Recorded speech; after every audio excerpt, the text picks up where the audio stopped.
Bien, ahora sí. Bueno, buenas tardes a toda la comunidad jurídica que se conecta a esta hora a nuestra plataforma virtual. Reciban un cordial saludo de parte del Consejo Nacional de la Judicatura y su Escuela de Capacitación Judicial, doctor Arturo Celedón Castrillo. En esta tarde de miércoles 24 de mayo estamos ya en nuestra quinta conferencia del ciclo de conferencias en ley penal para adolescentes. El tema que nos compete esta tarde es la aplicación de sanciones y su ejecución. Y para esta ocasión contamos con la presencia del maestro Ricardo Vladimir Montoya Cardosa, a quien le damos una cordial bienvenida y ya está conectado con nosotros. Pero antes de cederle el micrófono, como ya es costumbre, voy a leer un extracto de su hoja de vida. El maestro Ricardo Vladimir Montoya Cardosa es consultor, especialista en temas de corrupción y derechos humanos.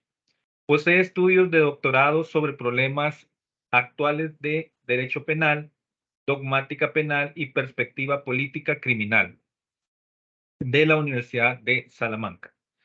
Es máster oficial en Análisis Económico del Derecho y las Políticas Públicas, realizado en la Escuela de Posgrado de Estado de Derecho y Buen Gobierno de la Universidad de Salamanca.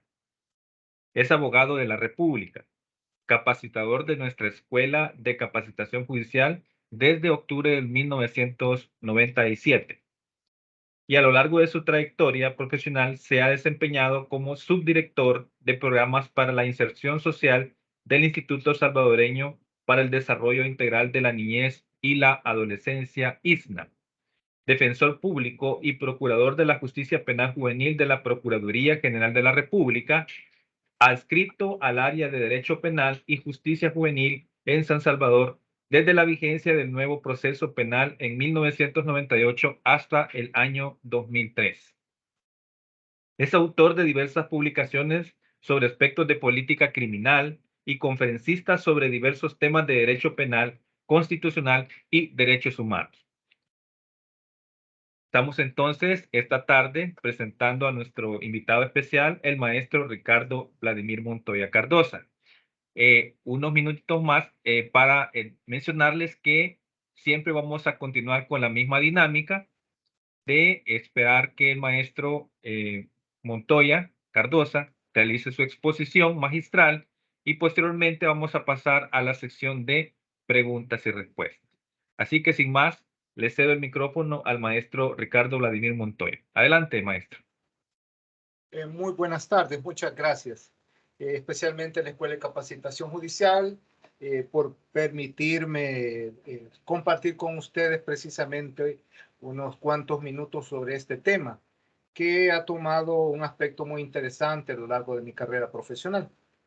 El aspecto que hoy vamos a desarrollar he tratado de darlo desde una perspectiva complementaria a las diferentes conferencias que se han brindado en este ciclo de conferencias. Sé perfectamente de que los demás expositores han desarrollado aspectos históricos sobre la evolución de la doctrina de la situación irregular, a la doctrina de la protección integral, o aspectos internacionales sobre la normativa de protección, u otros aspectos propiamente de carácter procedimental.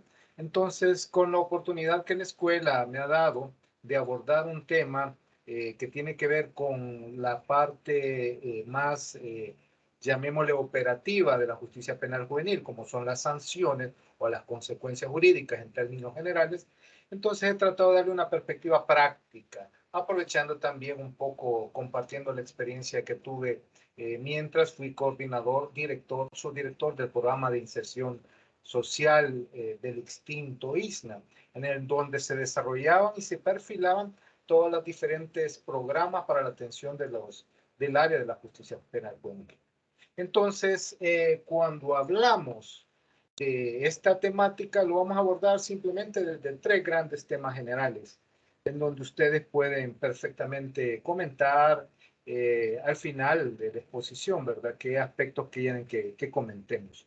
Primero, vamos a hablar de este enfoque integral y qué significa esto desde la perspectiva de la ejecución de las sanciones en sí mismas. Por último, en segundo lugar, vamos a tocar brevemente desde la perspectiva normativa los aspectos de las sanciones, no solo el tema del internamiento, sino que también el tema de las medidas alternas, especialmente de cómo se ejecutaron y qué significa en términos para el cumplimiento de los fines de toda la justicia penal juvenil. Y por último, el tema muy brevemente de algo que incluso ya he escuchado aquí que se ha brindado, y es el tema del seguimiento y de la ejecución y vigilancia de la medida y de la sanción de la justicia penal juvenil. Empecemos entonces con el primer tema.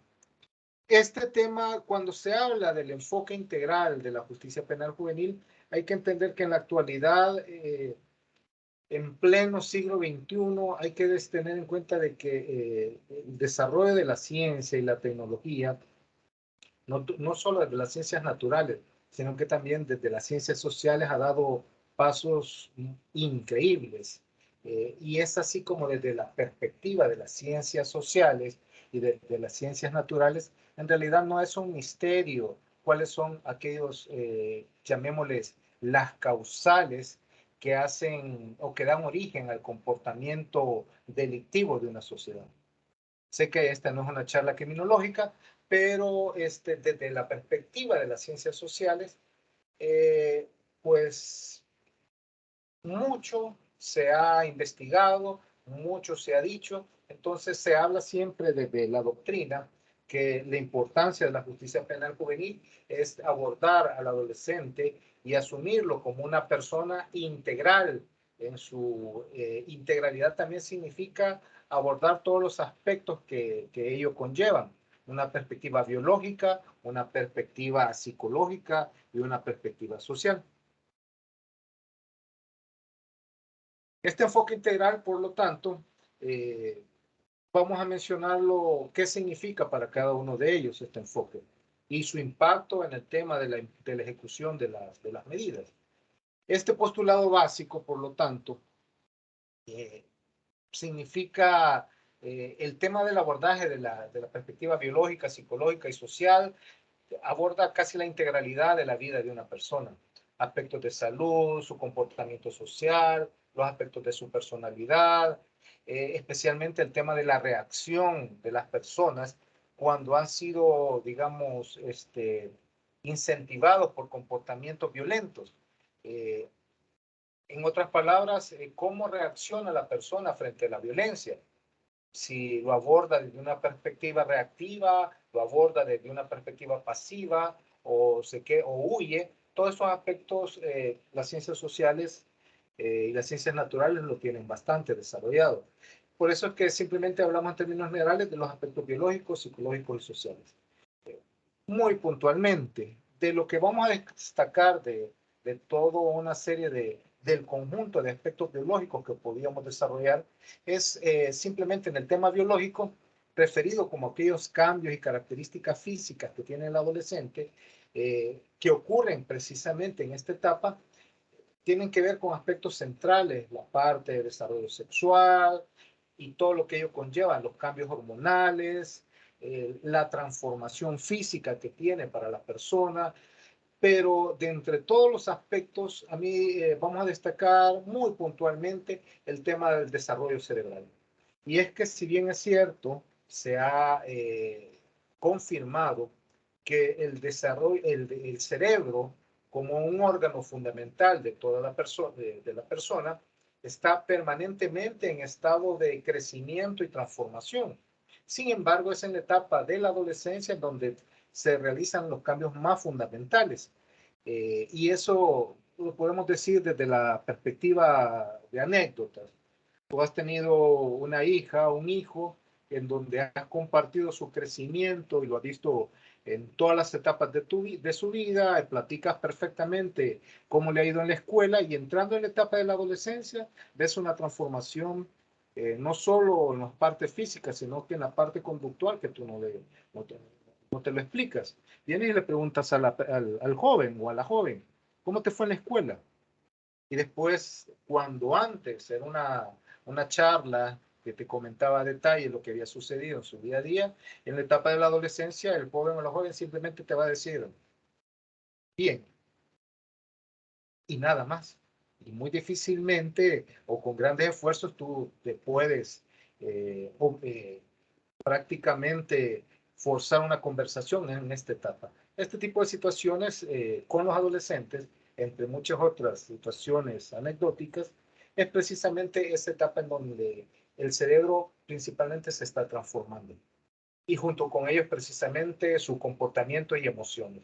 Desde la perspectiva eminentemente biológica hay una gran transformación de carácter cerebral. Es así, por ejemplo, que solo vamos a destacar estos aspectos muy puntuales del cerebro. Las podas sinápticas, en la cual las conexiones neuronales que no son utilizadas con frecuencia se eliminan, mientras que las conexiones más utilizadas se fortalecen. Esto ayuda a optimizar la eficiencia y la comunicación del cerebro, nos dice. El otro aspecto fundamental es el desarrollo del córtex prefrontal, es decir, los vínculos de las neuronas en las glándulas prefrontales del cerebro se van desarrollando y se van multiplicando estas conexiones.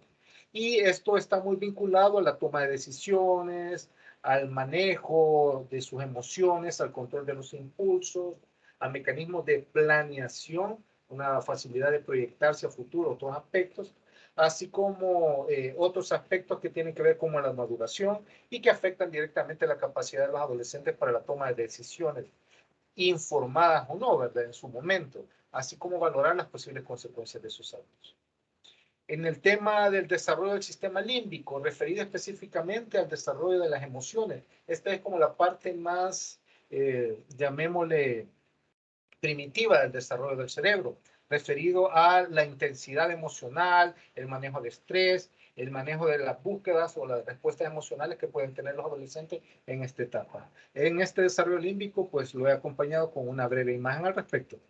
Y nos referimos precisamente a la parte central, donde está el hipotálamo, la amígdala, el hipocampo, en donde ayudan y terminan de madurar estas relaciones y le ayudan al joven y al cerebro a tener mayor control sobre sí mismo, y eso se va reflejando en la conducta del mismo. Por último, la conectividad entre estas regiones cerebrales se produce una mayor conectividad funcional entre las diferentes regiones del cerebro y esto permite una mayor integración de la información y la coordinación de las diferentes funciones cognitivas y emocionales. Y por último, el tema de la mielinización, que es precisamente una especie de aislamiento que tienen para facilitar la intercomunicación entre las neuronas. Y esto precisamente tiene como exclusiva finalidad ayudar al procesamiento más efectivo y rapidez de la comunicación cerebral. La transformación en esta etapa de la adolescencia es tal que simplemente estamos al inicio y al final de ese proceso con una persona totalmente distinta. Y esto es solo de mencionar un órgano, ¿verdad? No se diga otros aspectos. Desde la perspectiva de carácter psicológico, bueno, desde la perspectiva del carácter psicológico hay diferentes aspectos que se manejan. No solo la parte de la forma del aprendizaje, el control de las emociones, cómo se interrelaciona con las otras personas.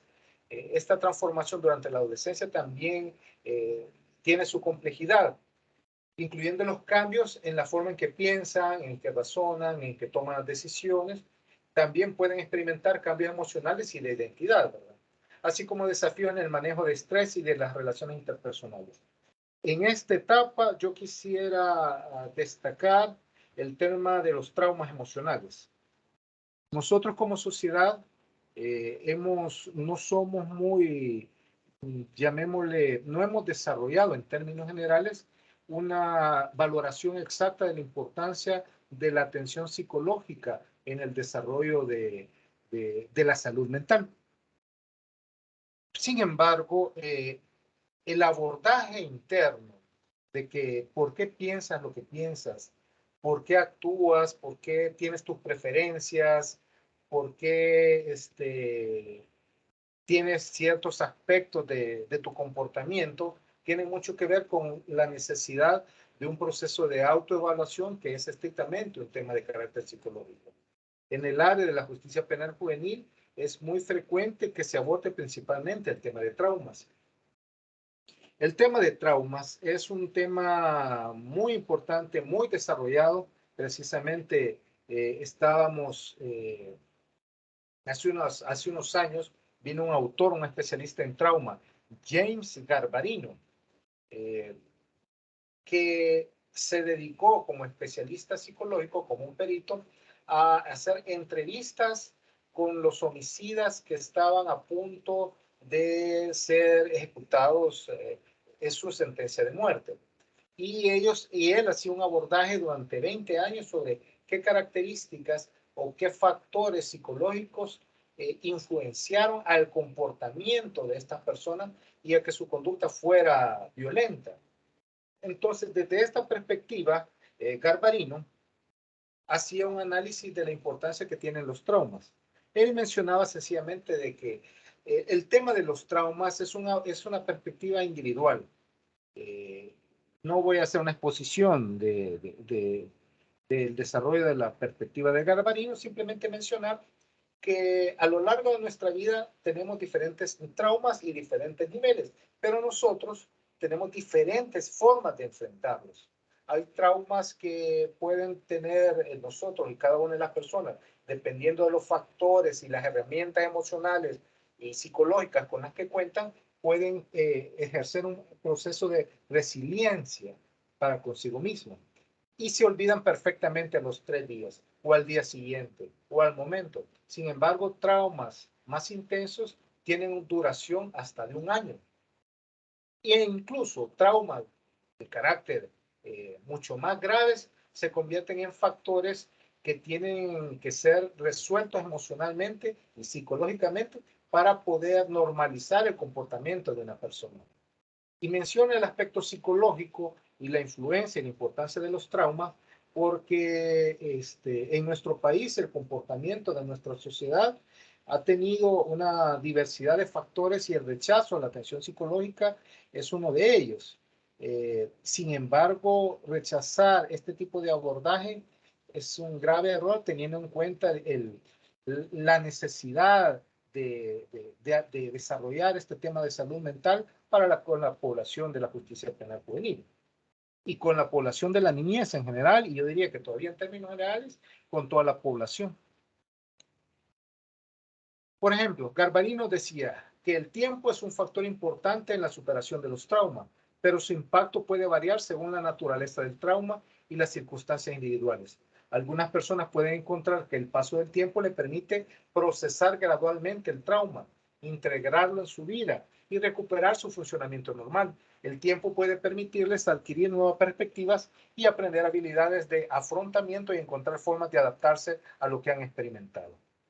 También es importante destacar que en algunos casos, en aquellos traumas más complejos, el tiempo por sí solo no garantiza la superación de estos traumas. Y ahí es donde es importante el tema de la atención psicológica y terapéutica para ciertos niveles. ¿Por qué señalo este aspecto?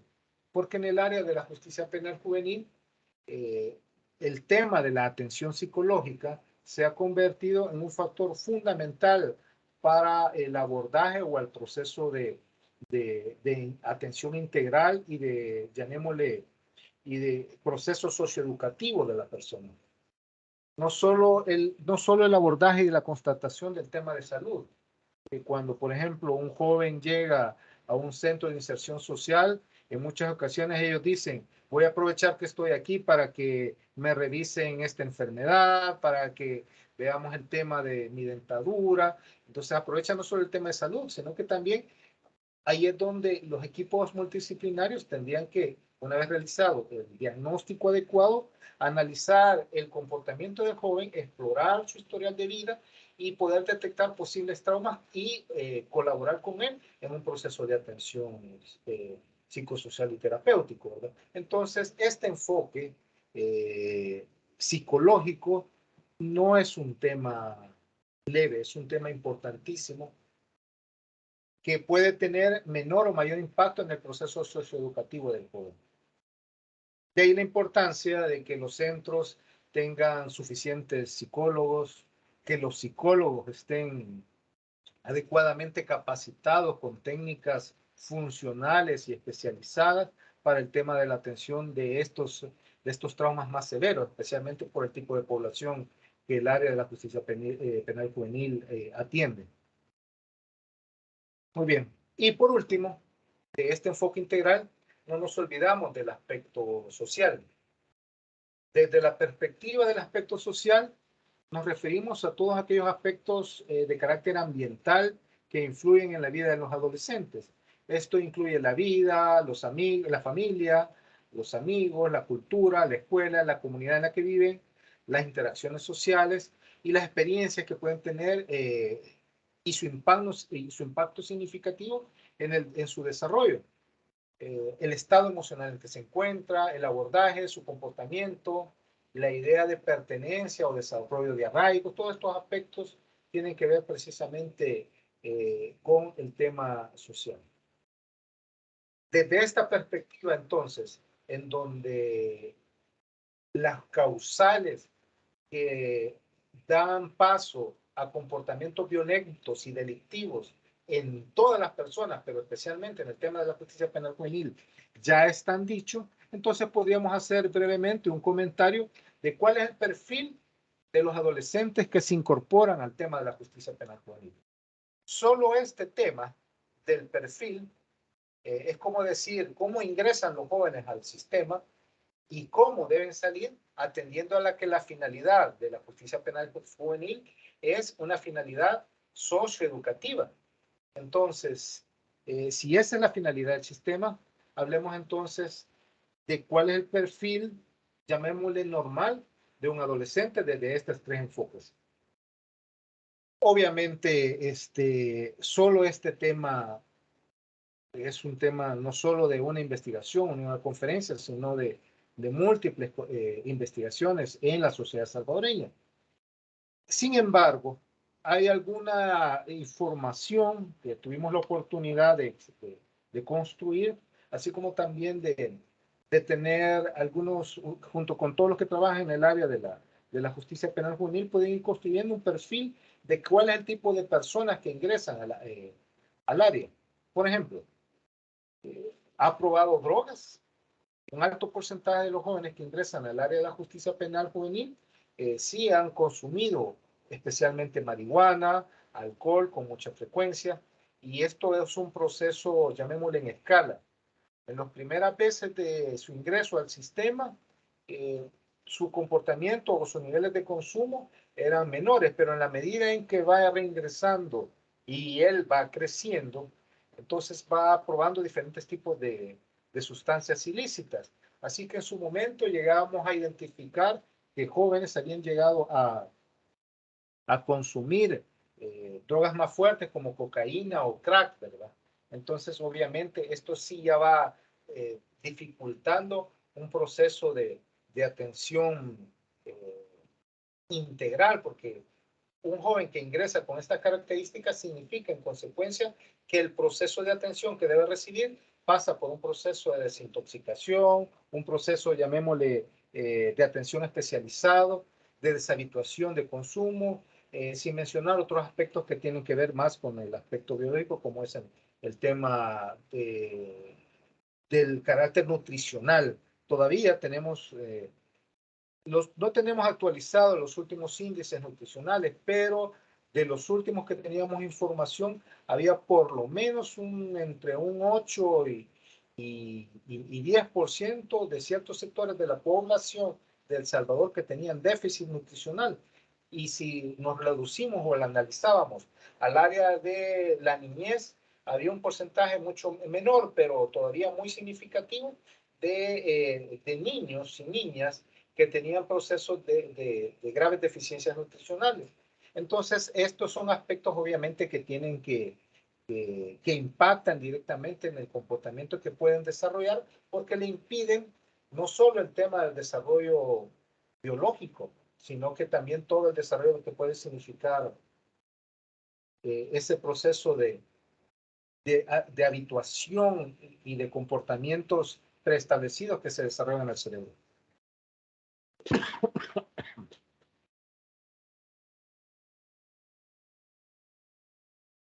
En el tema de la atención psicológica, por ejemplo, simplemente habíamos abordado el tema de los temas psicológicos, el tema de los traumas.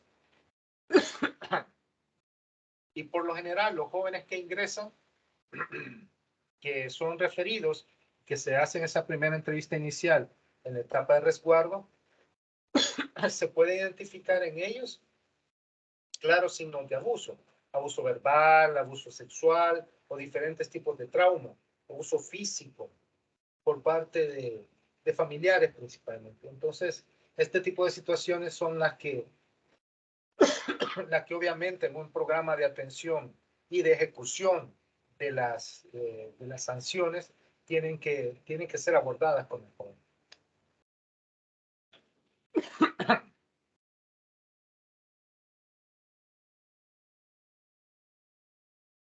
Desde un enfoque social, desde el enfoque social, la riqueza de elementos y de información es variada.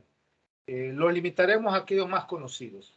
Por ejemplo, en el tema educativo, hay que tener en cuenta culturalmente, filosóficamente, los pedagogos y todos, digamos, están de acuerdo en la importancia que tiene el proceso educativo en la formación de una persona.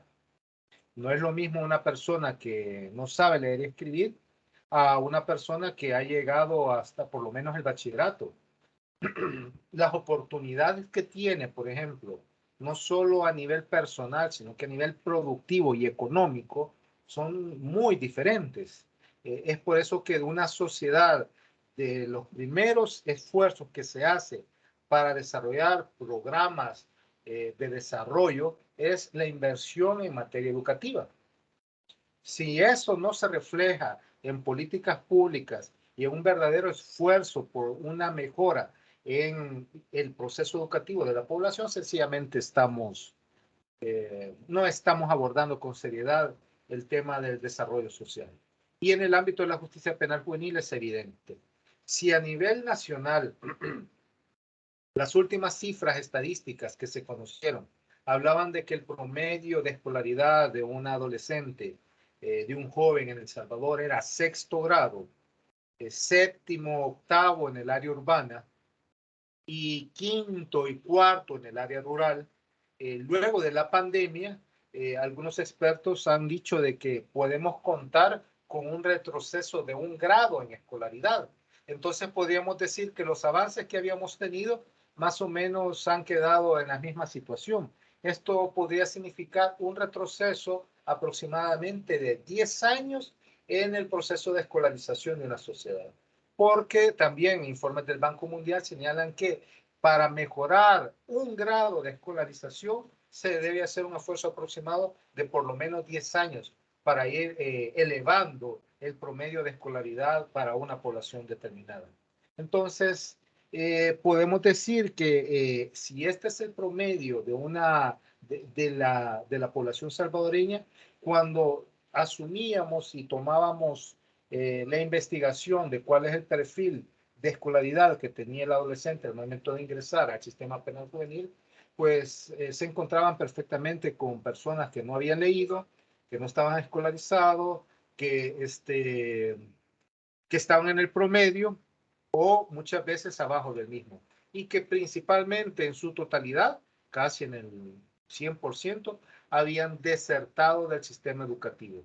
Entonces, a pesar de su edad, su último grado escolar había sido cuarto, quinto, sexto grado, pero ellos ya estaban en una edad en donde ya tenían que haber cursado o llegado a veces hasta tercer ciclo, ¿verdad? Entonces, cuando abordamos este enfoque desde la perspectiva educativa, entonces lo primero que te ocurre es, si la finalidad de la medida de la justicia penal juvenil principalmente es socioeducativa, el abordaje educativo debería ser precisamente la primera respuesta del sistema, más que, más que otros enfoques, más que privación de libertad, porque ¿en qué contexto o en qué condiciones es más adecuado el proceso educativo. Obviamente en un contexto en donde hayan programas educativos que le permitan a cualquier adolescente a poder incorporarse, ¿verdad?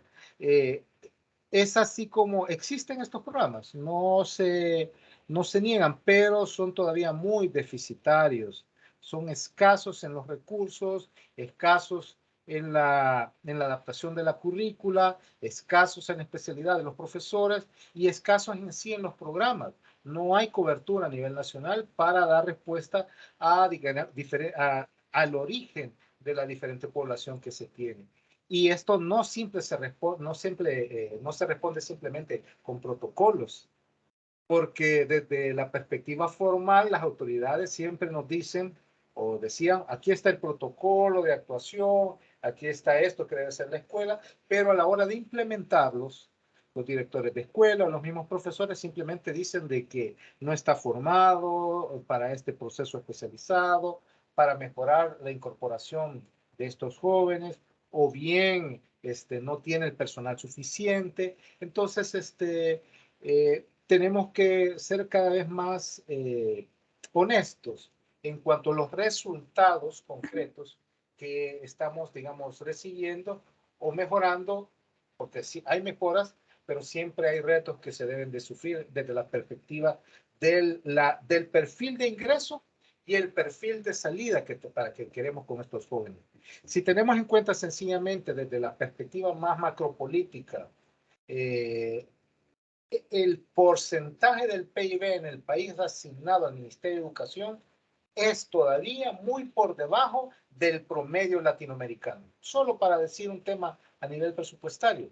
Entonces, solo ese detalle, eh, pues es suficiente como para poder hacer un diagnóstico de cuáles los retos y desafíos que deberíamos de tener para en realidad trascender la mera normatividad y la declaración de principios desde las perspectivas jurídicas para materializarlo desde una perspectiva operativa y funcional en base a los principios y las finalidades que persigue la justicia penal juvenil. Este no es un reto de un gobierno, este es un reto de una generación y a eso, y por eso es que siempre este es un tema recurrente en donde nosotros tratamos de trascender la mera frialdad de la poesía jurídica a tratarlo de verlo desde las perspectivas más operativas, desde los resultados que dan las políticas públicas en cada uno de estos enfoques integrales. Eh, y me he enfocado en el tema de la educación por la centralidad que significa esta atención y este aspecto fundamental de la medida en el área de la justicia penal juvenil. Si no hay verdaderos apoyos desde, yo diría, no solo desde el gobierno central desde el Ministerio Educativo, sino que desde el Estado en general, para asumir con seriedad y objetividad, digamos, y aportar a estos procesos de formación que tienen los jóvenes, pues precisamente vamos a seguir dando estos esfuerzos, pero los resultados siempre serán bastante pírricos desde las finalidades que se persiguen desde la justicia penal juvenil. Otro abordaje que se pueden hacer siempre desde el enfoque social, ¿verdad? El tema de los familiogramas, el tema de la familia en general.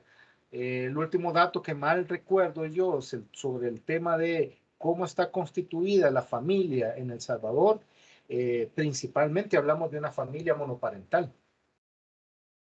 Es decir, y la familia monoparental representa un verdadero desafío como sociedad porque a veces ni siquiera es el padre o la madre la que está con el adolescente, sino que en realidad es la abuela, porque tanto el padre como o la madre están fuera del país, ¿verdad? Entonces, este aspecto obviamente desdibuja los esfuerzos que puede exigirse a la familia como núcleo de la sociedad, tal como lo dice la Constitución, para apoyar al proceso de inserción de un adolescente. Y es fundamental porque, por ejemplo, en las medidas alternativas, desde la perspectiva práctica, un juez principalmente no le otorgará a un adolescente una medida sustitutiva al internamiento si no tiene las suficientes garantías por parte de la familia que hará esfuerzos para apoyar el proceso educativo del joven. Entonces, en este aspecto, si la familia no asume ese compromiso para con el joven, ya sea que sea la medida provisional o hablemos de la etapa de la ejecución de la medida, pues la configuración y las herramientas que tenga la familia para poder proyectar o hacer un énfasis en los aspectos valorativos, formativos y conductuales de un adolescente, pues se convierte en parte fundamental. Entonces no es poca cosa el tema. Han existido otros programas en donde la familia recibe apoyo por parte del Estado en el proceso de formación. Acordémonos de lo que en la parte social hay una parte fundamental que desde la criminología, desde la sociología criminal se ha desarrollado, y es que el comportamiento criminal, el comportamiento violento principalmente, es una conducta aprendida. Es decir, el joven ha aprendido, le han enseñado, se le ha socializado a comportarse de forma violenta y en muchos de esos casos de forma criminal para cometer delitos. Entonces, ese proceso de formación en muchas veces también lo tiene que haber sido originado por la familia. Entonces, ahí es donde el Estado, con diferentes programas, en este y en otros países, pudo haber potenciado procesos de formación especializado para un proceso de atención sociofamiliar. Entonces, este abordaje de enseñarle a la familia cómo manejar el comportamiento del adolescente es parte del proceso integral. En algunas ocasiones se hablaba, cuando hablamos con algunos especialistas, que muchas veces la importancia de la justicia penal juvenil y la verdadera transformación principalmente muchas veces no estaría en el mismo adolescente, sino que estaría en la familia. Los verdaderos responsables de este proceso al final termina siendo aquellos en los que el joven se ha crecido y desarrollado, familia y muchas veces en la misma comunidad. Esto solo para hablar de este aspecto, llamémosles central, genérico, de todos aquellos aspectos que le dan sentido a, a un proceso de atención, de abordaje para un adolescente. Las medidas, por lo tanto, de la justicia penal juvenil, desde la perspectiva jurídica, únicamente son un indicativo de atenciones especializadas que debe recibir el joven. Y este siempre ha sido un tema de debate en el área.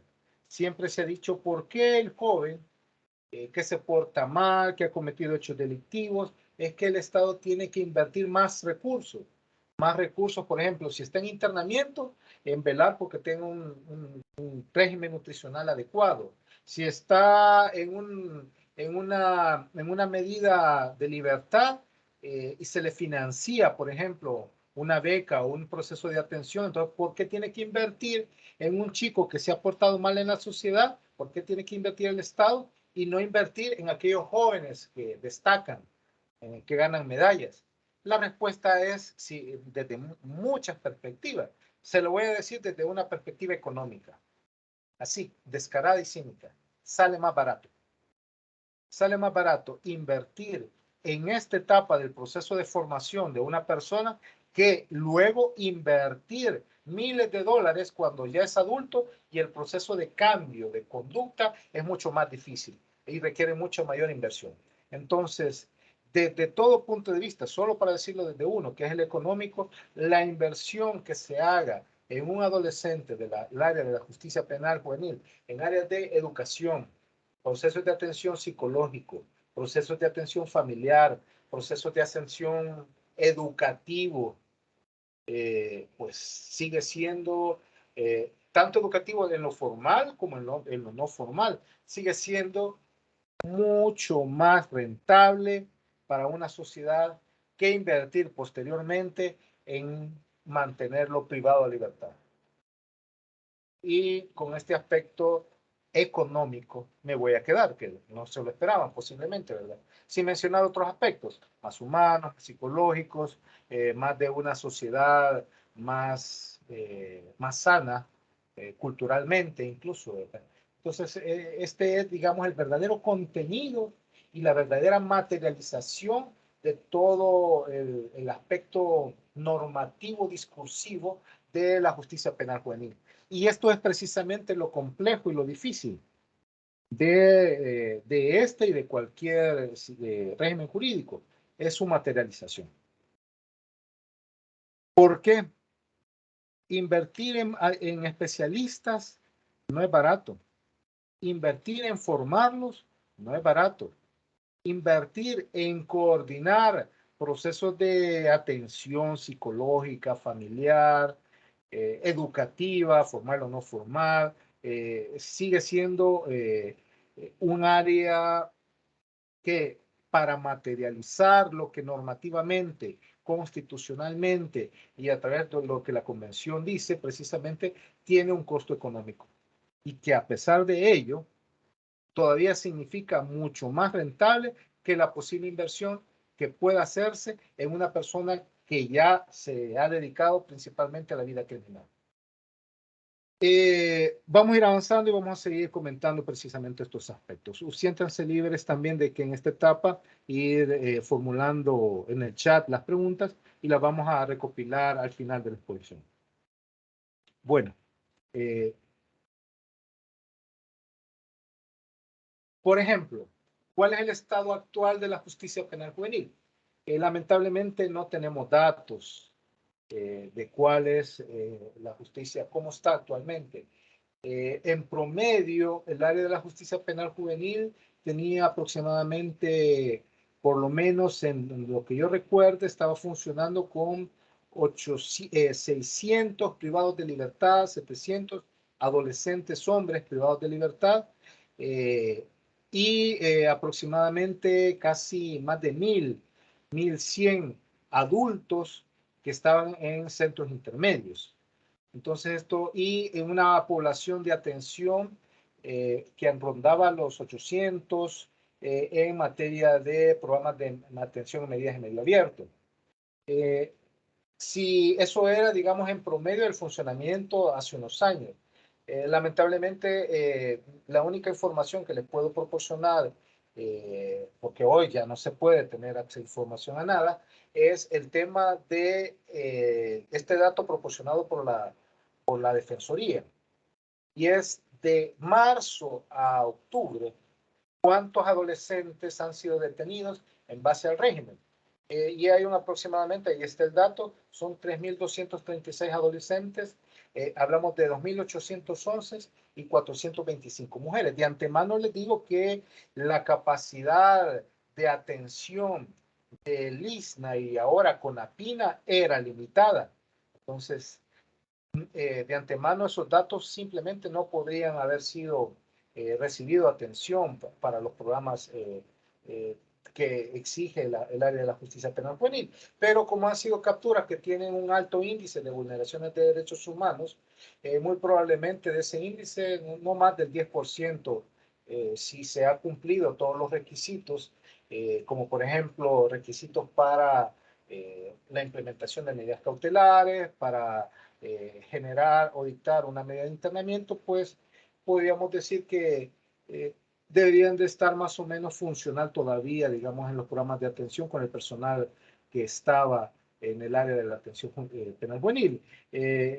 Estamos hablando del rol que está desarrollando la nueva institución con APINA, que hay que darle ese compás de espera, ¿verdad? Pero no mucho tiempo para que vaya desarrollando y ejecutando todas las responsabilidades que asumió, tanto desde la perspectiva de una medida de protección como la perspectiva de una medida de atención desde la perspectiva penal juvenil.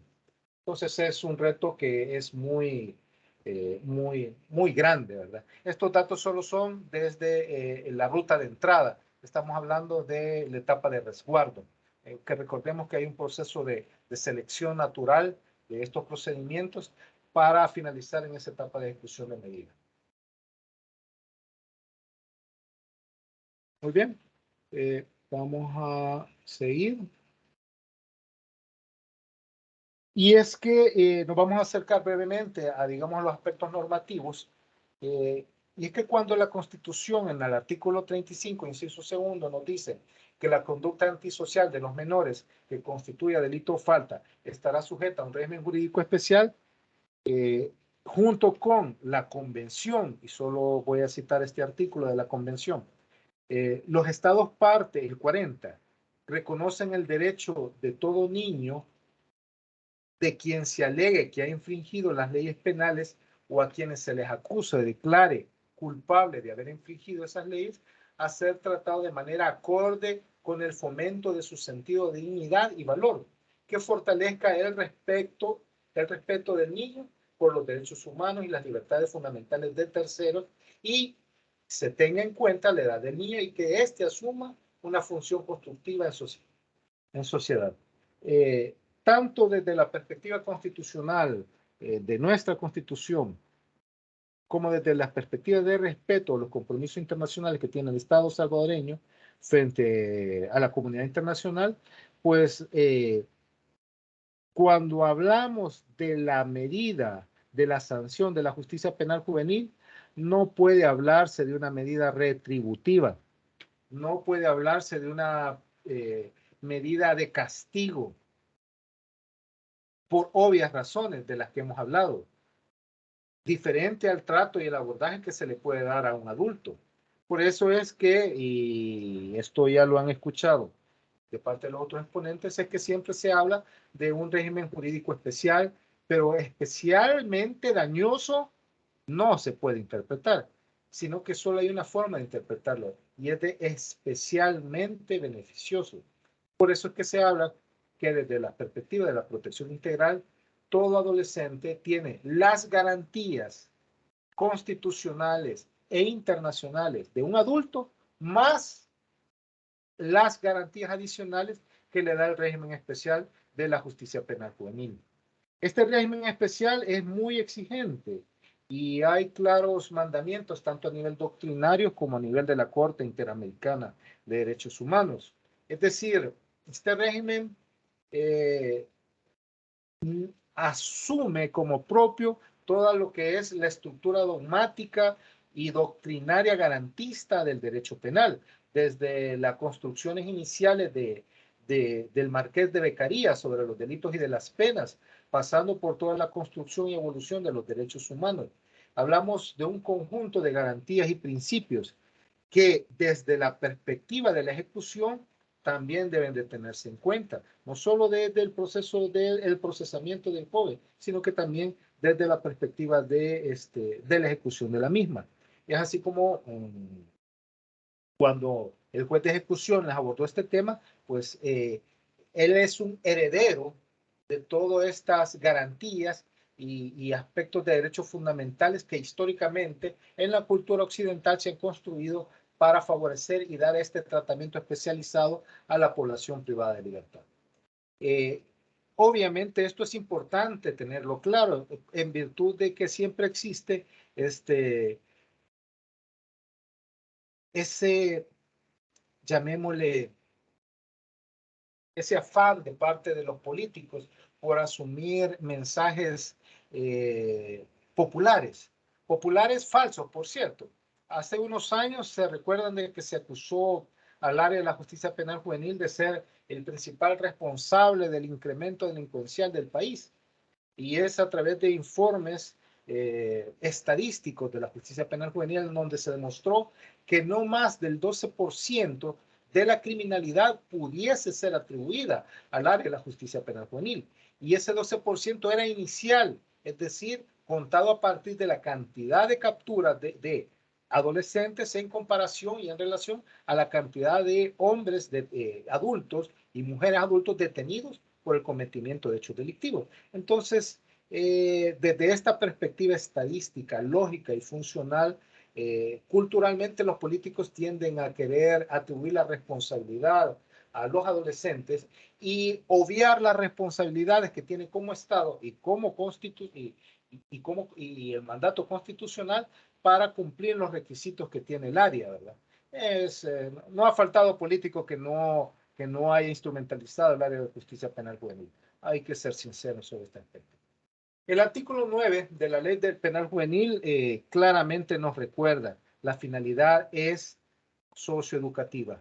Las medidas señaladas en el artículo anterior deben de tener una finalidad primordialmente educativa y se complementarán en su caso con la intervención de la familia y el apoyo de los especialistas que el juez determine.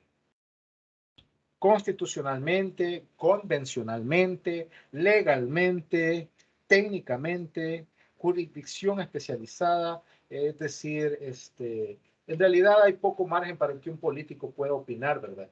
Especialmente si no tiene la data sociológica adecuada, los hechos sobre los cuales fundamentar sus argumentaciones.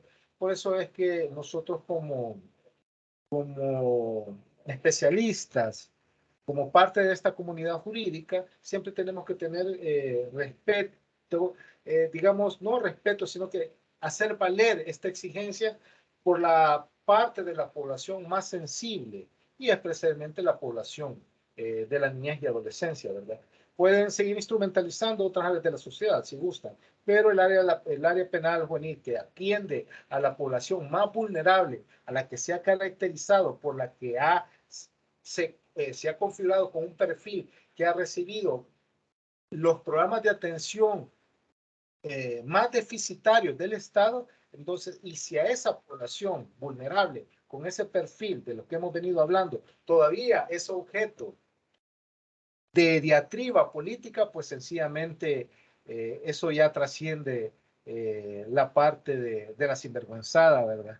Yo creo que trasciende otros aspectos más que no debe permitirse de parte de los políticos. Entonces, este abordaje de lo que significa la finalidad de la justicia penal juvenil es central y se materializa, se concretiza en estos programas de atención de los cuales hemos venido platicando. Y lo dice claramente esta pirámide normativa, por decirlo de una forma.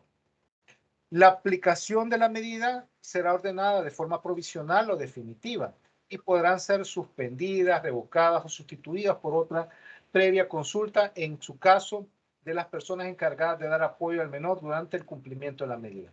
El juez podrá ordenar la aplicación de la medida prevista en esta ley de forma simultánea, sucesiva o alternativa. Aquí es donde el sistema vicarial está vigente, es decir, se permite la privación de libertad, pero también perfectamente le dan 3 años de internamiento junto con 2 años de libertad asistida y aún así con las facultades que tiene el juez de vigilancia y ejecución de la sanción de la ley penal juvenil, pueden modificar este aspecto.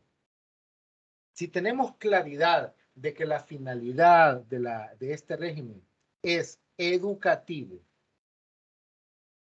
desde la perspectiva dogmática no lo hemos desarrollado por el tiempo, pero solo significa una cosa, que el Estado no puede ir más allá de las medidas cuando se ha cumplido las finalidades socioeducativas para las cuales se ha impuesto.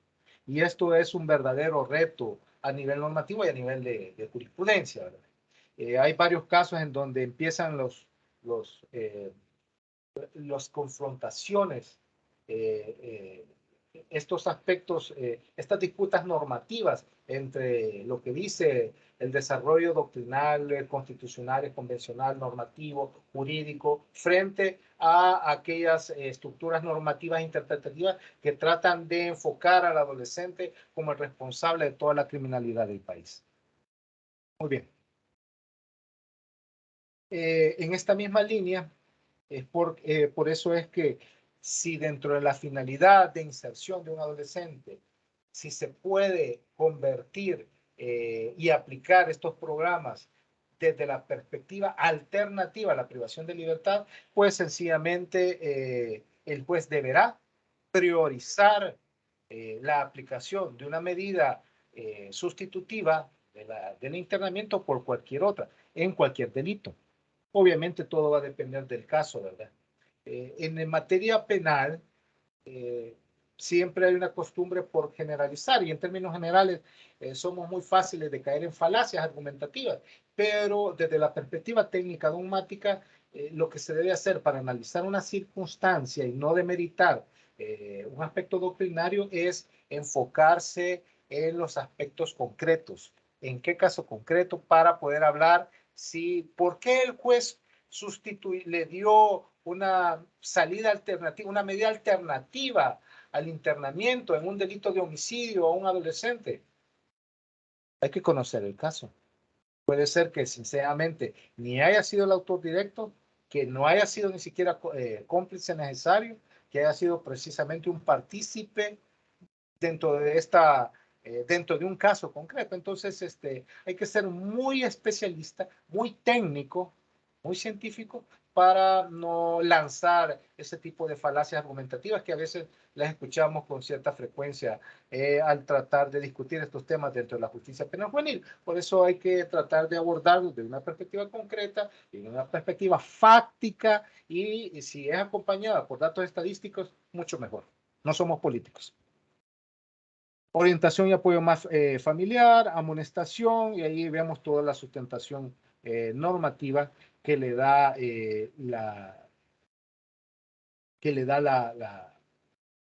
el cuerpo normativo jurídico al área, ahí al juez, al momento de aplicarlo. Imposición de reglas de conductas, servicio a la comunidad. Históricamente, algunas medidas alternativas al internamiento han tenido más éxito que otros, ¿verdad? Esto podríamos hablarlo en detalle. En discusiones que hemos tenido con otros compañeros, pues se ha discutido estos aspectos de por qué el legislador pretendía desarrollar estos aspectos, en qué momento y por qué no crecieron, por qué no desarrollaron. Obviamente esto tiene que ver con las expectativas que se tenían al momento de la aprobación de la ley y obviamente su materialización, su operatividad, ¿verdad? Esto es una discusión más de carácter política jurídica en el momento de la implementación de esta ley que más una perspectiva de carácter de interpretación jurídica. Pero, por ejemplo, el tema de reglas de conducta es fundamental al momento de la sustitución de una medida de internamiento por una de libertad asistida, por ejemplo, ¿verdad? Y se han dado precisamente programas de servicios a la comunidad. Todavía falta, a pesar de los años que tiene de implementación esta ley, un proceso de, llamémosle, de desarrollo para, digamos, fortalecer y darle sentido a estos programas, mayor sentido a los programas de inserción. Por último, aquí están las salidas principales. La libertad asistida, que esta medida consigue otorgar la libertad al menor, obligando a cumplir programas educativos, a recibir la orientación y el seguimiento del tribunal con la asistencia de especialistas y programas con conocimientos o aptitudes en el tratamiento del menor. Y se fijará por un plazo mínimo de 6 meses. Y la de internamiento. El internamiento constituye una privación de libertad que el juez ordena excepcionalmente como última medida. Pues eso debería ser la regla. El internamiento desde la perspectiva de las ciencias sociales es una de las paradojas más grandes que tenemos dentro de la dogmática. ¿Cómo se le puede enseñar a una persona privándola de libertad a que viva en libertad con otros? Es simplemente una aporía, una contradicción lógica. Por eso es que siempre se ha dicho de que en el ámbito de la justicia penal juvenil, la finalidad de la medida de internamiento tiene efectos y límites concretos. Sí, vamos a hablar muy puntualmente. Desde la perspectiva de los especialistas, y hablo de los educadores, por ejemplo, los psicólogos especializados, los pedagogos especializados, tienen y calculan con, con mucha probabilidad estadística ciertos factores de riesgo que una persona tiene y que pueden propiciar o proyectar con cierta probabilidad si una persona, un adolescente, va a cometer delitos o no. Delitos violentos, obviamente, ¿verdad? Esto, el nivel de ciencia predictiva desde las perspectivas sociales como factores de riesgo están perfectamente identificadas y clarificadas.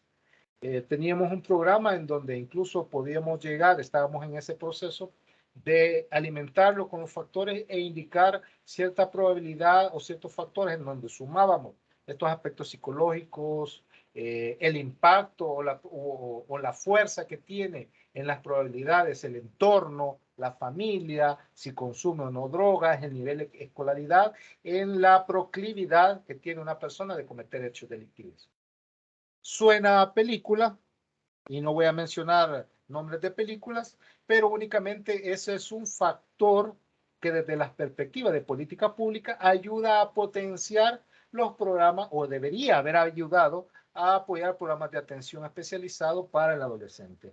Entonces, lo que quiero indicar con esto es que desde la perspectiva de las ciencias humanas, hay un gran desarrollo sobre estos factores de riesgo y obviamente los factores de protección que le pueden incidir a una persona, a ayudarse a mantener y a potenciar ese proceso de llamémosle, de socialización, y que obviamente la base está desde lo blanco y lo negro en el ámbito de la justicia penal juvenil. Es decir, no hay que ir a estos programas especializados psicopedagógicos para poder establecer un perfil si una persona va a poder ser proclive, ¿no?, a cometer un hecho delictivo.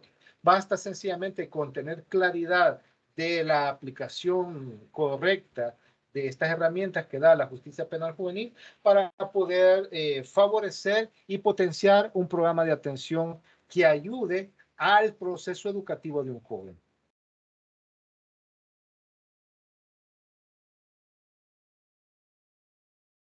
Cuando se ejecutan políticas públicas, algo que es muy más en este entorno actualmente, ni planificación que tenemos, pero es fundamental. Si no tenemos un puerto a donde ir, el barco sencillamente no tiene rumbo. Aunque los puertos cambien, porque la planificación así es. Hay que planificar y a la hora de implementar se tiene que cambiar constantemente para ajustar muy bien el rumbo de una política pública.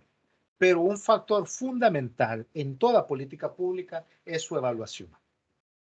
Algo que es un tema en sí mismo bastante complicado al momento de establecer o señalar cómo actúa, especialmente los políticos que no quieren ser, que se les diga nada. A eso sencillamente el tema de la evaluación no va a existir. Pero desde una sociedad que busca el desarrollo, la evaluación del Estado y de sus actuaciones es imprescindible. Es así como tuve la oportunidad de hacer una evaluación de impacto en los programas de atención que tenía el ISNA, evaluando 5 años. No voy a centrar en los resultados. El resultado fue favorable. Cuando los jueces, los equipos multidisciplinarios que los integran, cuando los equipos multidisciplinarios de los centros y de los equipos de medidas de medio abierto afirmaban que un adolescente había cumplido objetivos y salía de la justicia penal juvenil, y volvíamos 5 años después, 3 años después, a tocarle la puerta y preguntar cómo le había ido, resulta ser que los encontrábamos trabajando en sus comunidades, en sus viviendas. Esos indicadores significan que, en principio, la justicia penal juvenil funciona. Funciona porque es en esta etapa de la vida del adolescente en donde la lógica de la finalidad socioeducativa debe tener impacto. Los esfuerzos pírricos o abundantes que se han hecho en el ámbito educativo, en el ámbito psicológico, en el ámbito de atención familiar, en el ámbito de educación formal y no formal, del desarrollo de las capacidades, funciona y tenía una alta tasa de inserción. Es decir, los datos daban que el 95% de la población, cuando el sistema dice que había dado resultado, los encontrábamos. Entonces significa que es un dato muy, muy halagüeño, que a pesar del entorno difícil políticamente hablando, hoy y el de ayer y posiblemente el del futuro, el esfuerzo que hace todo el conjunto de operadores de la justicia penal juvenil tiene resultados en la sociedad salvadoreña. Este fue un informe que hicimos junto con el equipo de la institución a la que pertenecía y que da unos resultados. Y cierro esta etapa con estos temas concretos. Cuando le preguntamos al joven qué es lo que más destacaría de los programas de atención que recibió por parte de jueces, equipos multidisciplinarios, equipos técnicos del ISNA en esa época, ellos destacaban que fue principalmente el seguimiento. Es decir, es necesario el seguimiento permanente y continuo de llegar a su casa, a la población, esté donde esté el adolescente, porque ese es un factor que le desarrolla en él responsabilidad. Es un tema interesantísimo que tiene muchas interpretaciones. Por ejemplo, que ese vínculo con los especialistas establecía responsabilidad de voy a mejorar, debo que cumplir lo pactado, lo hablado, las medidas, porque alguien cree en mí. Este aspecto humano se destacó y fue fundamental. El otro aspecto fue el tema psicológico. El tema de la atención psicológica sigue siendo destacado, deseable y así señalado por parte de la población. El otro tema fue la atención familiar. Está muy claro de que cuando trabaja en un proceso de inserción de un adolescente, no puedes trabajar al adolescente únicamente. Es que tienes que ir de la mano con la familia. De lo contrario, el proceso falla. Entonces, queremos tener eficiencia en los procesos educativos de un joven, hablemos con la familia y con el joven. Entonces, fíjense, es el tercer factor. Y el cuarto y último factor de los que destacaban es que en esta etapa de la persona en donde desarrolla una crisis existencial sobre el sentido de la vida, potenciar mecanismos que le ayuden a ganarse la vida, como por ejemplo el desarrollo de habilidades para la generación de ingresos, se convierte también en otro de los 4 factores más destacados que identificamos en esta evaluación de impacto que hicimos en su momento, ¿verdad? Entonces, creo que estos aspectos fueron los que destacaron la población adolescente y que no es extraña. Voy a simplemente comentarles algo, una anécdota. Como responsable del área, íbamos al cierre de los programas y me tocó ir al área del Centro de Inserción Femenino, le llamamos, cuya escuela se llama Rosa Virginia Pelletier, pero en esa época creo que se llama Centro de Desarrollo Integral Femenino ahora. Me encontré con una joven en donde el programa era, gracias al apoyo que se había recibido de ciertas organizaciones de la sociedad civil, se le daba un proceso de formación y también un capital semilla para un proceso de emprendimiento. Entonces, y el juez, como parte del seguimiento a la medida que le había brindado, le había otorgado la sustitución de la medida de internamiento por otra de libertad asistida. Entonces, este era, digamos, los últimos días que esta joven, que ya era también mayor de edad, ya había cumplido un par de años en el centro, y ella, la primero, como en una relación, llamémosle, no formal, llamémosle informal, una comunicación, uno de los técnicos dice, hoy que quedas en libertad, me imagino que lo primero que quieres hacer es irte a hacerte un novio, le dice.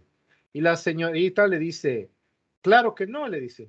En este momento mi prioridad es llevar a cabo a buen término, no lo digo con esta palabra, lo estoy parafraseando, que quiera llevar a buen término el capital semilla y el emprendimiento que ella llevaba. En ese momento el capital semilla era un capital que le iba a ayudar a ella y a su familia a desarrollar un tema de cocina, ¿verdad?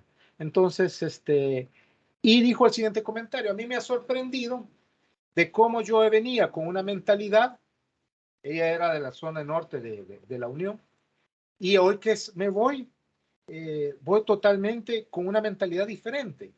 Y es que de eso se trata para mí, o mejor dicho, para todo el equipo y para mí, pues la respuesta de esta jovencita fue muy satisfactoria porque reflejaba un poco el esfuerzo que jueces, equipos multidisciplinarios del área tratan de hacer. Y es ayudar a que cambie el pensamiento a través de procesos educativos, de muy distintas estrategias, porque de lo que hemos hablado, de esta integralidad, de lo que se trata simplemente es de brindar diferentes cartas para que el joven pueda cambiar su pensamiento, desarrollar su mentalidad y así poder proyectarle en él una mentalidad positiva de cambio.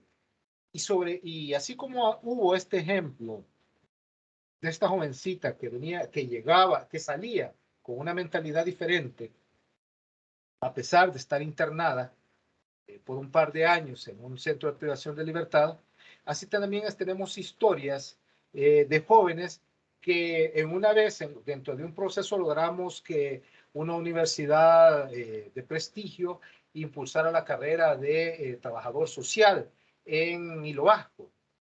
Y hubo en esa época entre personal técnico que quería participar en esa iniciativa, así como jóvenes que tenían los requisitos para cursar la carrera de trabajador social, les puedo indicar que la totalidad de esos jóvenes, a través del proceso educativo, sufrieron una transformación en la mentalidad. Y eso solo lo dio la educación formal.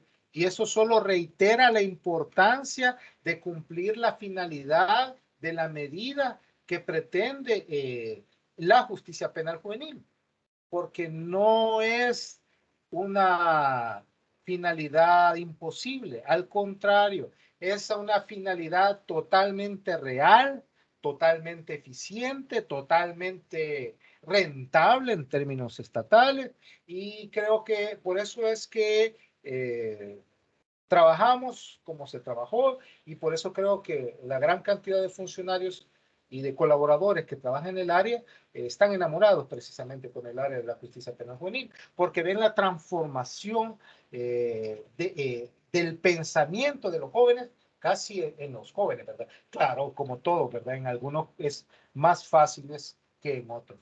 Entonces quería compartir esta anécdota de cómo en realidad en el día a día hay transformaciones permanentes y cambios y procesos de inserción totalmente reales en el área y que fueron medidas en su momento a través de esta evaluación de impacto. Así como también hay fracasos muy lamentables, a veces también muy destacados, ¿verdad? Pero que a pesar de esos fracasos, sí hay un buen esfuerzo que se ha hecho a lo largo de todos estos años en el cumplimiento de la medida socioeducativa. Bien. Eh, para ir finalizando, un último detalle, ¿verdad? En esta etapa también se ha realizado algunas rutas lógicas en el área de la justicia penal juvenil. ¿Cuál sería lo ideal? Y este es un programa que lo construí hace años, pero que está construido sobre la base de las responsabilidades que tiene las instituciones del área, tanto del órgano judicial como del ejecutivo, para brindar programas de atención en cumplimiento de la medida. Y aquí precisamente tenemos, por ejemplo, la ruta de ingreso del adolescente. Voy a utilizar esta etapa. La ruta de ingreso, todo el tema de resguardo, está aquí señalado.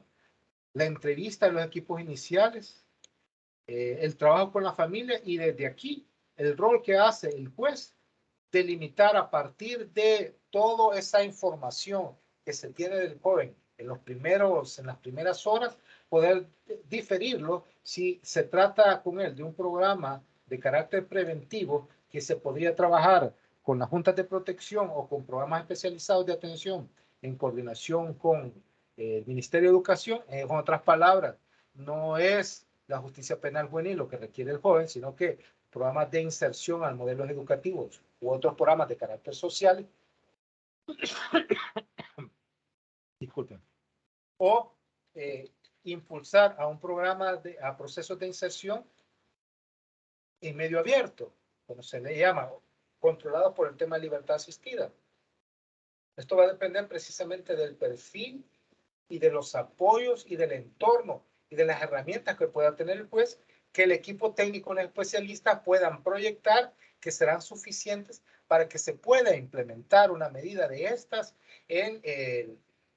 en libertad, bajo control siempre del juez claro, al final del programa, del proceso penal juvenil, por supuesto, ¿verdad? Esto es solo a nivel de términos generales, ¿verdad? O si se trata de un proceso de un joven que va a requerir un ingreso provisional o permanente, ya cuando ya en la sentencia se dicta la sentencia ejecutoriada del ámbito de la justicia penal juvenil, y que dentro del centro se dan ya todos los programas de atención que deben de tener el joven para iniciar la transformación de la mentalidad. Quiero señalar, por ejemplo, un tema muy técnico, y es que los pedagogos, e incluso se hizo un ejercicio técnico sobre la eficiencia del internamiento en la transformación del pensamiento del adolescente. Vamos a ir cerrando con esta anécdota. Los especialistas técnicos dicen que el efecto del internamiento como factor de cambio en la mentalidad del adolescente no es un factor automático, sino que tiene determinados requisitos. ¿Cuáles son los requisitos? Que el joven tenga claridad de cuándo va a finalizar la medida. En concreto, que el joven tenga claridad de cuáles son las reglas que debe de cumplir para él cambiar su condición de privado de libertad. Y ahí es por la importancia de que los centros tengan todo reglamentado y normatizado. Que no sea simplemente un ejercicio arbitrario, sino que todo el comportamiento del joven y la programación de su día a día está reglamentado y que tenga claro el por qué lo hace. Y a pesar, y así, por ejemplo, yo recuerdo un caso, había un juez que nunca le daba sentencia a un joven. Habían pasado 2 años y el juez no daba sentencia. Fue muy negligente. El cambio de este joven fue muy, muy alarmante porque era muy resistente a cumplir las normas del programa, porque estaba tan decepcionado de que no tenía claras las reglas que simplemente era de los más, de los conductas desafiantes dentro del centro. Entonces, por eso es la importancia de que el sistema penal juvenil le dé las reglas claras al joven y que el centro también le dé reglas claras, que el sistema educativo que tiene dentro del centro le dé reglas claras de su comportamiento y las consecuencias de no acatarlas. Y así, porque eso favorece el cambio en la transformación y en la conducta del joven. Eso calculado no solo desde la experiencia, sino desde una desde las herramientas técnicas con las que en su momento se brindaron apoyo. Y a pesar de esas condiciones favorables, la medida de internamiento no debe durar más de 2 años, porque a partir del segundo año, los efectos en el joven se convierten en perniciosos más que favorables. En otras palabras, mientras más tiempo esté el joven privado de libertad, más difícil es cambiarle su conducta y cambiar su mentalidad. Entonces, para nosotros eso fue algo, en términos técnicos, muy desafiante, porque desde la perspectiva de los especialistas pedagogos, el máximo tiempo que un joven debería de estar privado de libertad sería 2 años. Y una vez constatado su cambio de conducta y que puede continuar con este programa de atención en libertad asistida, con los procesos educativos, con los procesos de educación no formal, con los procesos de atención psicológica, con el cumplimiento de reglas y con el acompañamiento de su familia, entonces debería ser sustituida la medida a una medida de libertad asistida y su acompañamiento en libertad.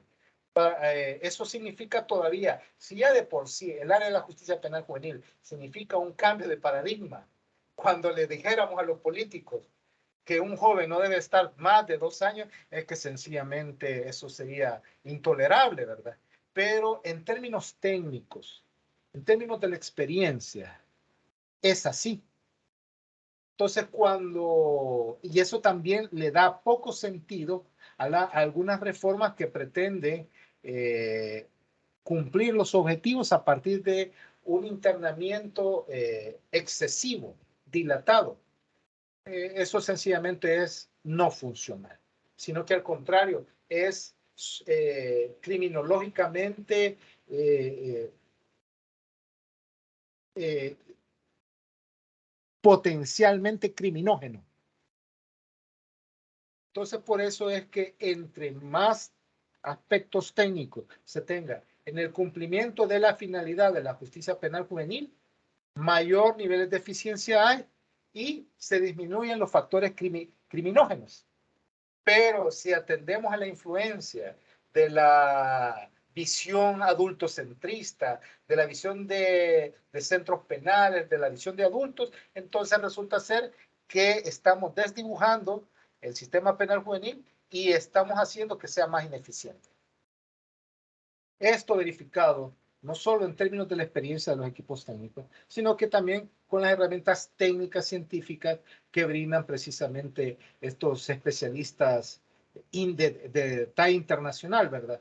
Que en su momento llegaron a hacer estos estudios a esta población que en su momento con la que estábamos trabajando. Por eso tiene sentido esta ruta. Una vez la privación de libertad esté en esta lógica, la finalidad del internamiento no es otro más que facilitar la salida al programa de libertad asistida.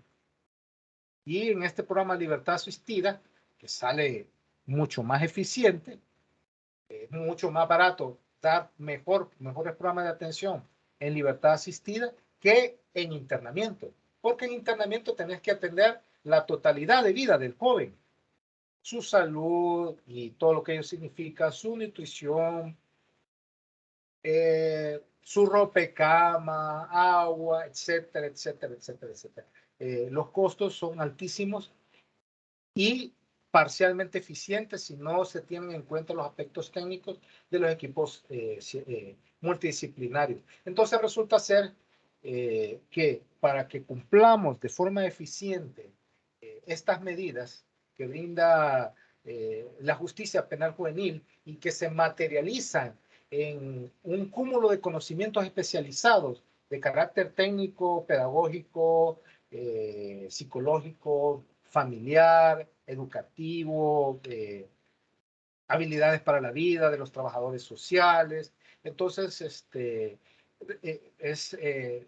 es un factor que enriquece la dinámica de la experiencia, que enriquece las potencialidades de que el joven logre una mejor inserción social. Y es así como yo daría por finalizado esta intervención, simplemente recordarles que uno de los factores importantísimos dentro de este proceso es precisamente el sistema de ejecución y vigilancia de la sanción.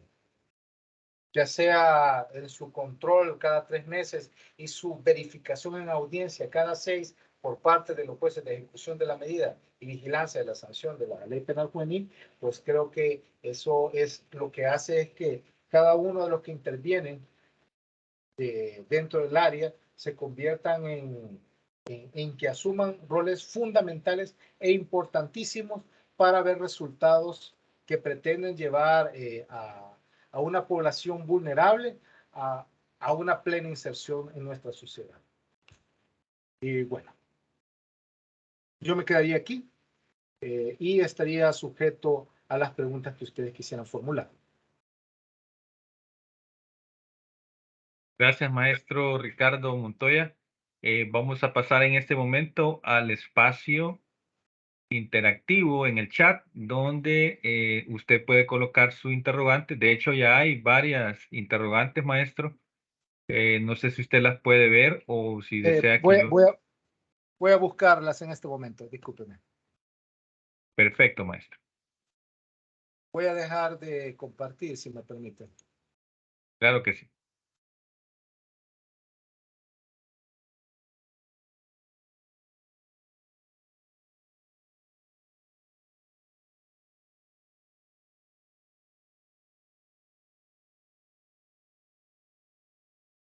Aquí.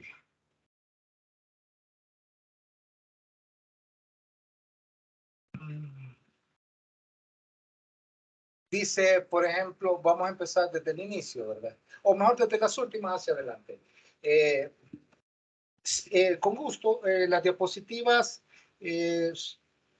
están a las órdenes, no hay ningún inconveniente, que yo se la voy a hacer llegar a, a José Mauricio, ¿verdad? Para que las pueda compartir, pues con gusto si creen que es de utilidad. La justicia penal juvenil teóricamente tiene un carácter premial. Sin embargo, en la práctica muchas veces los jueces de ejecución de medidas hacen caso omiso, desnaturalizando la finalidad de educar en responsabilidad y de reinserción. El problema que tienen los jueces también son algunas reformas que tiene la ley penal juvenil. La ley penal juvenil y por ejemplo, el artículo 18 de la última reforma, no es de esta reforma del año 2022, sino una reforma anterior, ya restringía y condicionaba que para que un juez pudiera sustituir una medida de internamiento por una de libertad asistida, debería de cumplir por lo menos, dependiendo de la edad del joven, ¿verdad?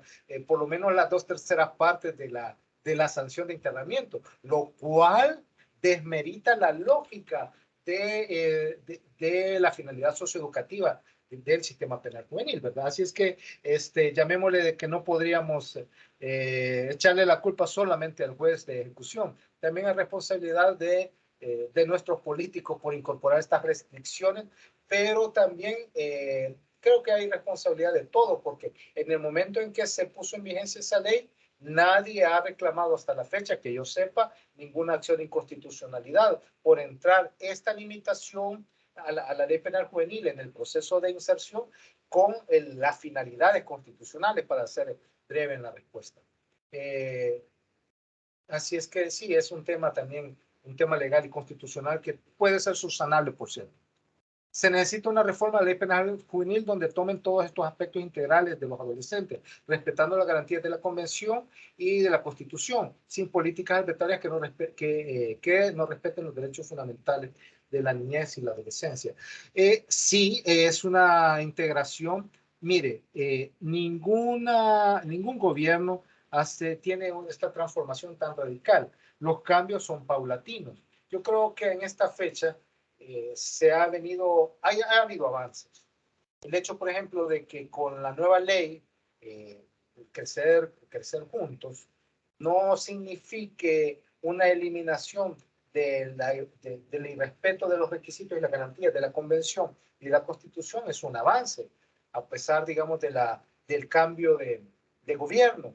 Pero también no solo se trata de no retroceder, sino que seguir avanzando, de cómo ir en concreto, tal como su pregunta lo indica, de ir articulando los recursos, porque no se trata de que el CONAPINA crezca como un monstruo, sino que al contrario, se trata de que el resto de las instituciones del Estado interactúen de mejor forma para ser mucho más eficientes con los recursos que se tienen. Ahí es donde es necesario fortalecer los programas de carácter educativo en el ámbito de integración, no ya por el ámbito de la justicia penal juvenil, sino en aquellos casos en donde se identifique con claridad de que un joven ha sido detenido no por incumplimiento o incurrir en un hecho delictivo, sino porque es necesario reincorporarlo a un programa de inserción educativa o porque tiene sobredad. Entonces, estos temas ya no le pertenecen a la justicia penal juvenil. Podrían pertenecerle al ámbito de la Junta de Protección, pero están perfectamente en la responsabilidad del Ministerio de Educación. Entonces ahí es donde tenemos que seguir caminando por hacer esfuerzos de integración y mejorar las políticas para, obviamente, maximizar los recursos, porque no tenemos recursos ilimitados, eso siempre es de tenerlos en cuenta. Iniciar políticas preventivas infantiles y juveniles para no llegar a la represión. Es que fíjese que es totalmente de acuerdo.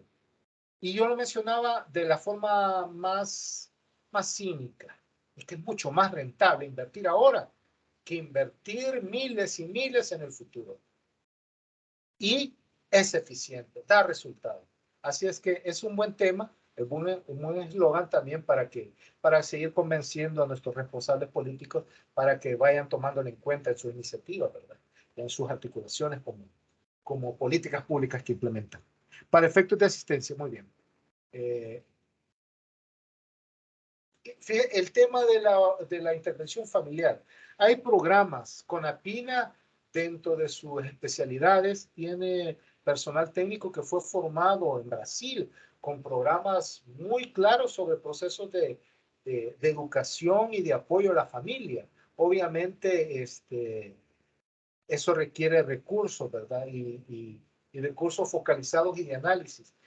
La experiencia existe, pero es necesario fortalecer algunos de esos programas para ir mejorando, como usted lo señala, de que esto no solo se trata de echarle la responsabilidad a los adolescentes, sino que también mejorar a la familia en ese mismo entorno de responsabilidad en la mejora de ese programa socioeducativo como tal. La primera infancia. Es muy importante la prevención con programas de atención integral desde la primera infancia. Totalmente de acuerdo. Es que sí, y ahí hay unas iniciativas muy importantes. No tengo la información completa, pero que se están desarrollando, pero lo que hay de fondo es hacer un cambio generacional en donde exista una generación que no tenga problemas de retraso cognitivo producto de la ausencia de estímulos necesarios y nutricionales para el desarrollo pleno de los aspectos neurales y cerebrales. Esos aspectos es básico. Si no se logra el cuidado pleno de la atención a la primera infancia, es que creo que es el punto de partida para después poder, digamos, entrar con otro tipo de programa. Pero creo que cuando se ha discutido este tema con algunos especialistas, todos están de acuerdo de que tiene más sentido apostarle a la primera infancia, obviamente como prioridad de recursos, pero sin descuidar los necesarios programas de atención que se deben de desarrollar ya para la población y los programas que ya tenemos latentes y que ya requieren todos estos programas de atención.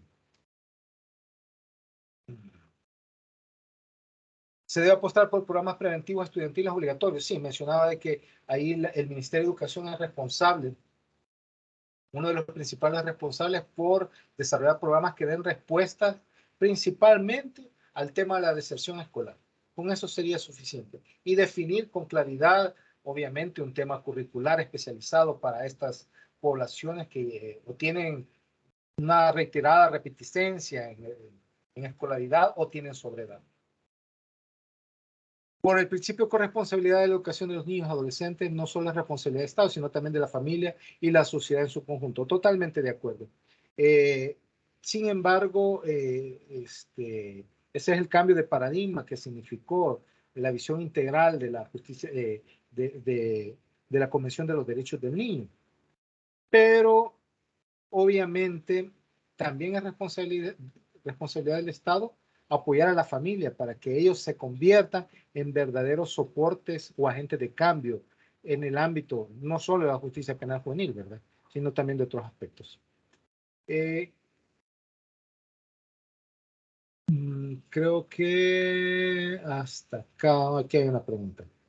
¿Qué piensas sobre los doctrinarios que no hablan de sanción, sino de responsabilidad penal o declarar como conducta antisocial por no dar un enfoque de sanción a la conducta para diferenciar el trato con adultos, sobre todo cuando no aparece una dosimetría mínima de responsabilidad penal en caso de determinarse la conducta delictiva?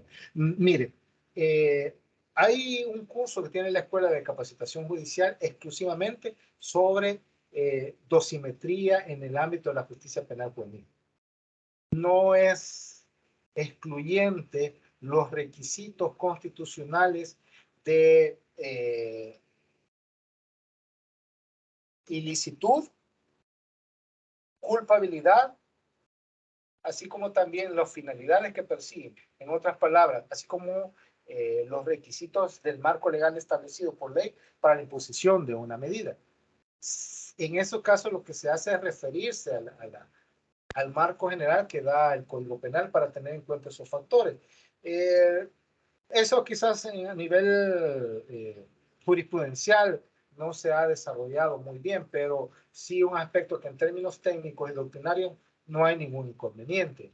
Es más, en cuanto a la denominación, El tema de la denominación es un tema que lo que pretende es no ser peyorativo en cuanto a las utilizaciones que se hacen.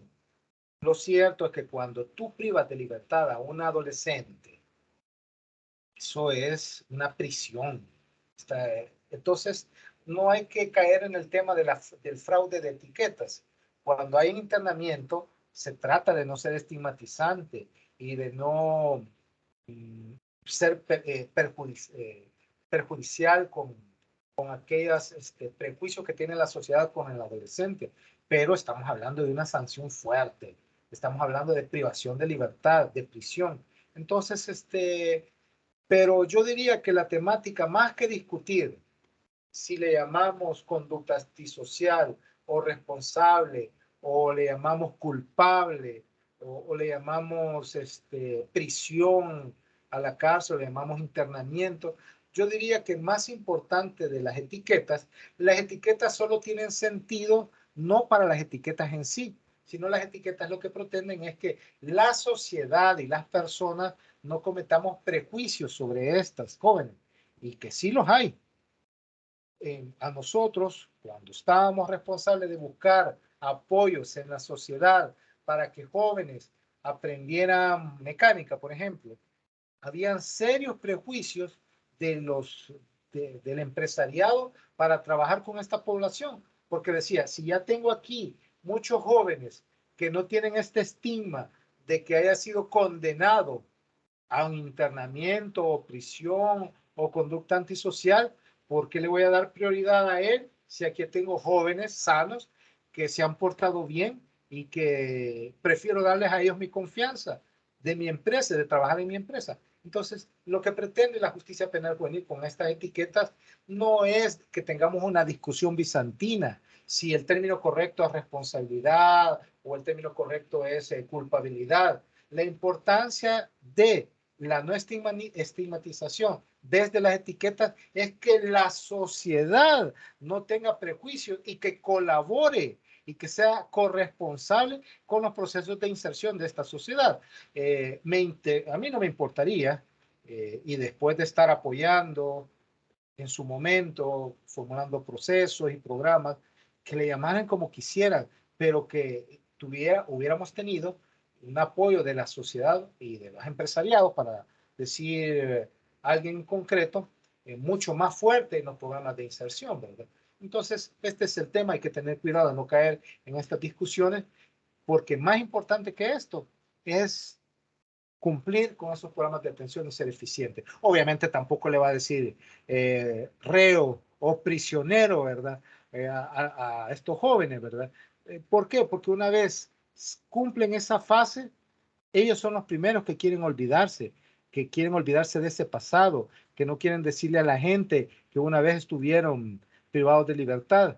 ¿Y por qué? Porque hemos llegado a conocer gentes, jefes de meseros en restaurantes de primer nivel, que han sido, digamos, que han tenido plenos procesos de inserción. Entonces, es de tener en cuenta ese factor humano, que es lo que pretende impulsar esta utilización de conceptos que pretenden no ser estigmatizantes con el joven, ¿verdad? Y mucho menos con la sociedad. Ese es, digamos, el verdadero sentido de la no estigmatización y de la utilización de etiquetas no estigmatizantes en el ámbito de la justicia penal juvenil. A modo de broma, yo a veces me refería a ellos como esto, bicho, pero es un término folclórico no peyorativo, pero que técnicamente hablando lo correcto es precisamente jóvenes, adolescentes, niños, niñas. Entonces, si tenemos ese lenguaje común no estigmatizante, pues ayuda a favorecer a que la sociedad en su conjunto no sea estigmatizante, y que sus prejuicios no se conviertan en obstáculos en estos procesos de inserción de niñas y niños y adolescentes en nuestro país. Creo que esta era la última pregunta que tenía. A ver, las últimas. Pues, ¿qué tan viable es que una madre que ya no aguanta a su hijo por mal comportamiento pidiera apoyo con la pina? Fíjense que había un programa que que se llamaba Educación Educación en Responsabilidad Educativa. Se me está yendo el nombre correcto, ¿verdad? Pero lo que brindaba es darle herramientas a los padres de cómo establecer límites y responsabilidades a los adolescentes. ¿Por qué? Porque el tema de la responsabilidad y de la disciplina no debe verse como un factor eh, pernicioso para el adolescente. Es más, en los programas de inserción, tanto en medidas de medio abierto como en internamiento, todo supone la aplicación eh, de, de normas disciplinarias, de cómo debe actuar y cómo no debe actuar, porque esas son habilidades que le ayudan a largo plazo a las personas, a la hora que debe marcar, a la hora de que presentarse, la puntualidad, la lealtad, todos estos son factores que son aprendidos. Y si nadie se los enseñó al joven, pues para eso están los programas que ayudan a cómo debe comportarse el joven, para cómo reaccionar frente a la violencia de otros o cómo reaccionar frente a la responsabilidad que tiene de sí mismo, ¿verdad? Este es, digamos, hay programas al respecto que pueden ayudar con programas de disciplina con responsabilidad, para decirlo con un nombre, aunque ya no se utiliza el término disciplina, pero es un proceso de educación con responsabilidad. Muy bien. Ahí está, nuevas formas y métodos de crianza. Muy buen comentario, don José, licenciado José Mazariego. Yo creo que esa es la última de las consultas. Si es así, entonces me queda únicamente agradecerles por la atención y, y que sigamos discutiendo en otra oportunidad estos temas que son vitales para nuestro país. Bueno, muchísimas gracias, estimado maestro Ricardo Montoya. Agradecemos infinitamente por darnos esta excelente charla, excelente ponencia magistral sobre este tema, quinta videoconferencia de, del sistema de conferencias sobre ley penal adolescentes. Bueno, hemos llegado a la finalización entonces en este espacio de aprendizaje, no sin antes invitarles a que continúen siguiéndonos en nuestras redes sociales, tanto en Facebook como en Twitter y en Instagram también. Encontrarán por ahí nuestras redes sociales del CNJ, donde podrán visualizar los temas que vamos a estar compartiendo con toda la comunidad jurídica que se conecte, siempre en el tema de ley penal de adolescentes. La próxima semana, recuerden, tenemos el día miércoles, como ya es de costumbre, el siguiente tema, y me parece que a partir de estos próximos días ya se va a estar divulgando cuál va a ser este tema y quién va a estar acompañándonos en esa conferencia. Así que agradecerles nuevamente a toda la comunidad jurídica que se ha conectado, que han sido aproximadamente casi 200 personas que se conectaron en esta tarde. Gracias, maestro Ricardo Montoya, por su espacio, por su tiempo y por brindarnos este excelente conocimiento. Así que sin más, pues nos despedimos en este día miércoles y que terminen un feliz día miércoles todos y todas. Bendiciones.